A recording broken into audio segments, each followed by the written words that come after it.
What steps can a school librarian take to encourage reluctant teachers to utilize the library?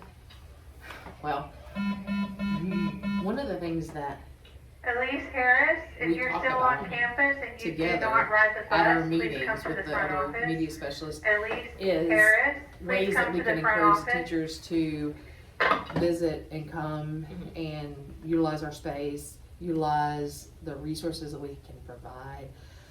It's difficult because our curriculum is so jam-packed, you know, with the curriculum adoption that we had just recently, they have 170 days worth of content to cover in about 152 days of actual class seat time. So, because of testing and anything else that may arise. So getting them to give up their class time, that's probably not gonna happen. So one of the things that we do, bribery, it works for children, it works for adults the same. Like Rhonda down in Perry was talking about how she says to her teachers, hey, you know, just come utilize our space and you can be working and I can just walk around and talk to people, and while I'm talking to them, you still teaching your lesson. You just bring your kids down here, I'll give you this book for your classroom library. Paperback copy, relatively inexpensive. You donate it to their classroom library. You get to see them in the classroom. The teacher's still able to do what she needs to do, but then you can still just like buzz around and whatever. Another thing too is pushing into the classrooms. We at the high school level are fortunate because we have a clerk who can cover the space itself While you can go. while we can go and see them in their environment. Do other high schools in our district have clerks too, or is it just? Yes, all of the high schools here have them. Yeah. How has COVID impacted the day-to-day operations of your media center? Has it altered your circulation statistics at all? Drastically. Yeah, drastically.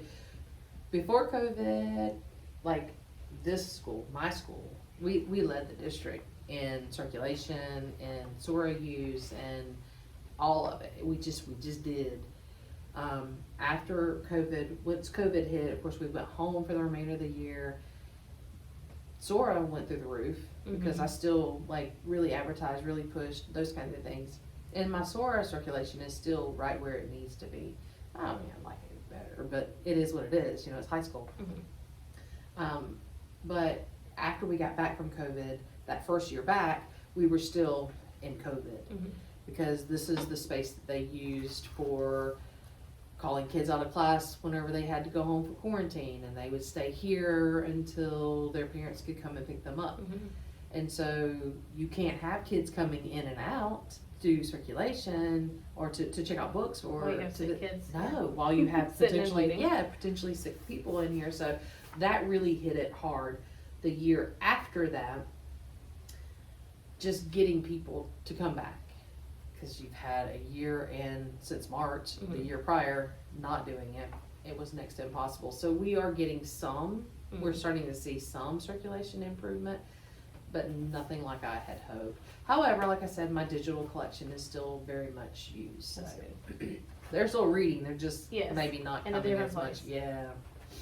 What are some ways that you're able to generate funding when school or district budget runs out or are non-existent?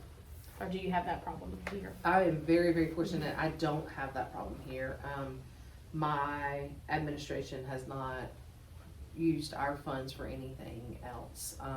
They cherish and value and understand That's awesome. the value of our program to the school system, so, or to the school-wide achievement or what have you, so they don't mess with our budget.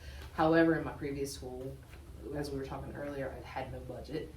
So I did book fairs, and we did those kinds of fundraisers. I did more than one book fair a year. We used those money to add new titles and those kinds of things. It's very, very limited because book fairs generate money, but not compared to the cost of books. So. Are you seen as a teacher, administrator, instructional technology specialist, or a combination of all three at your school? Definitely not administrator. No, thank you. Probably teacher, maybe technology integration specialist. So, What are the expectations of your school administration regarding the library program? I'm not sure I understand what exactly. I think like what are your expectations for admin as far as maybe like assisting you, helping you, which kind of goes along with what you talk about with budget. Oh, yeah, They no, say they support you they're very, fully. very supportive. In fact, I try to pull arts and things as much as I can into our system, or into my school. I shared with you the shoes that our art department, they did a competition or whatever. And hey, my theory is if we make our environment inviting, make this their environment, every time I do an orientation, I go through the whole talk about, hey, this is your environment, this is your room, you tell me what you want to read, you know, those kinds of things, because it is their space. It's my space, but it's our space, it's their space. So one of my latest ideas for pulling people in is to incorporate more of the arts in here. And our art teacher is she's phenomenal. And we ended up moving out one of the cases from this wall just outside the office, and we're going to put up hangers so that we can display their artwork. And she's going to rotate it in and out throughout the year, so I'm excited about that. That's But, awesome. yeah, but no, my admin is super supportive all the way around. Awesome. Oh, how I got to that was my admin has been looking for this giant display case that I envisioned in my mind that I wanted to display their artwork in. And they found So it for you. they've been looking and we couldn't find it, and so then I had started kind of looking a little bit outside of the box, and I found some stuff, but then I stumbled across, just by chance, these easels. Like, well, it's really not easels, they're plate hangers, that's what they are. But I thought, we display our artwork on easels, so if I had an easel that would attach to the wall, it would be perfect. So anyway, that's how we stumbled across all that, because they were searching for me a case, and so. All right, what do you have, well, we've already answered this, you have a clerk who helps you. What advice would you give to someone just entering the field of school library media? Like, what advice would you give me? Gosh, enjoy the ride, be prepared to learn and change and grow, and be flexible.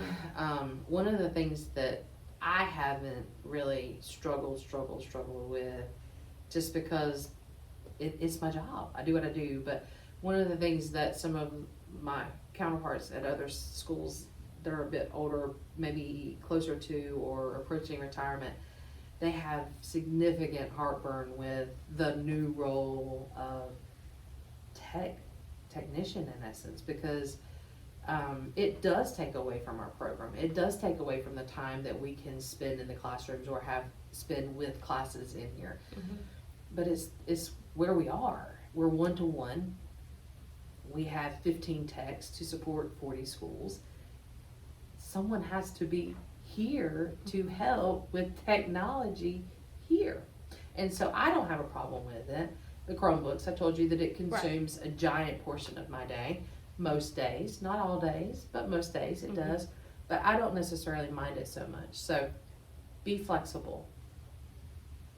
Understand that you are part of a big plan, and you have to support it, because when you have a media certificate, it's a service. So you are here to provide a service.